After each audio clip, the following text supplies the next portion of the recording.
Is ZBLL worth or not worth learning? Now, to better understand this method, well, technically subset, it's a question, what is ZBLL?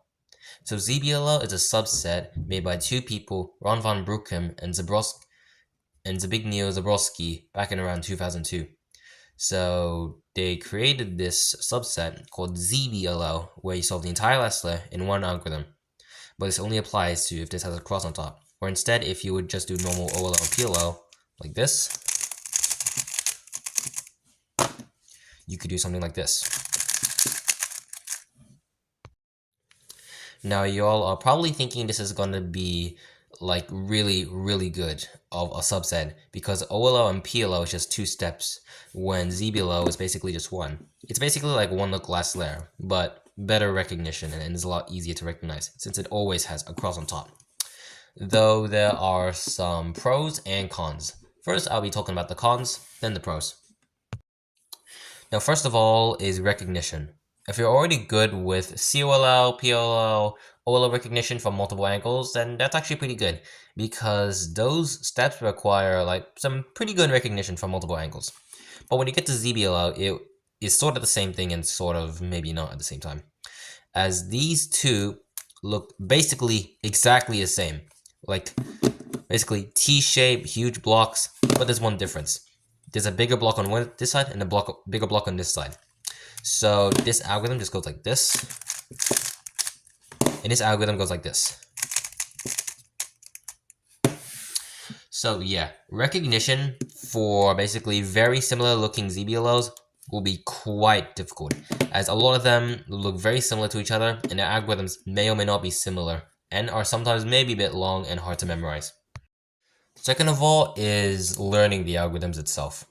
The algorithms for ZBLL aren't really too difficult, but they can be hard to execute. Some of them have like some intuitive steps, and some don't even have any intuitive steps. It's actually painful. So example, this one.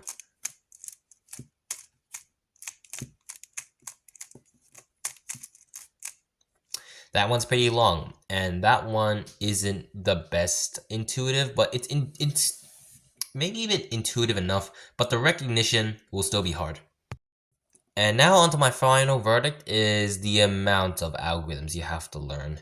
I roughly know about 170. So if you're just asking, well, man, that's kind of a lot, but how much are there?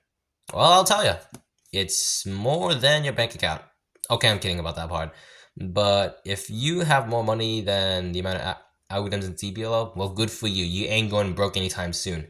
But it has around 493.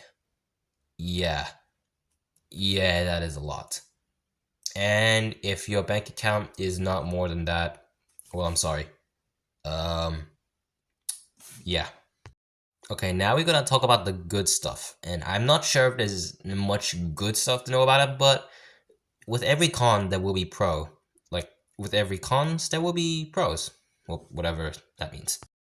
First off, ZBLLs can reduce move count if you have a 2GLO case. So 2GLO basically just means it only requires 2 moves for an algorithm. For example, this one, instead of just doing OLO and PLO, that would just take a lot of moves. This one just only needs 2 algorithms.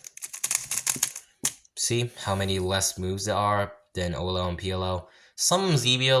Most ZBLLs are lower move count than PLL, OLL, PLL, if not all the ZBLLs, because most of them have maybe around 12 moves, and OLL, PLL maybe takes around like an extra 20. Like, yeah, extra 20. Second one, it is useful sometimes. Like, for example, this is a T case where just these 2 corners are flipped. All you gotta do is just do a back soon, U2, and soon. Some of them have good recognition and some don't, but if you have a good enough experience in PLL, OLL, COLL, last layer recognition, then this will actually be a piece of cake.